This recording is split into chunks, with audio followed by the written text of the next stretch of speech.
पहाटे 3:30 वाजल्यापासून ते उशिरा रात्रीपर्यंत डोक्यावर ठावकी घेऊन बाया बापड्यांना दिवस रात्र बडबड करावी लागायची.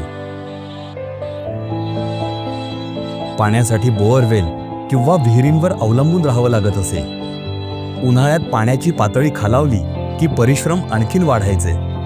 पाण्याच्या कमतरतेमुळे घरात स्वच्छता राखली जात नव्हती. पाण्याअभावी शौचालयाचा वापर होत नव्हता. या सगळ्याने अस्वच्छता व त्यातून रोगराई वाढीस लागत असे.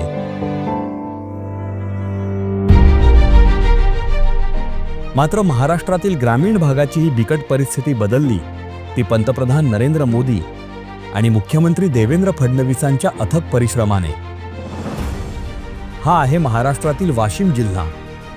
जल जीवन मिशनच्या हर घर नल या योजनेमुळे या जिल्ह्यातील प्रत्येक घरात नळ जोडणीचे काम पूर्णत्वास येत असल्याने या जिल्ह्यातील लाखो लोकांचं आयुष्य सुकर झालं.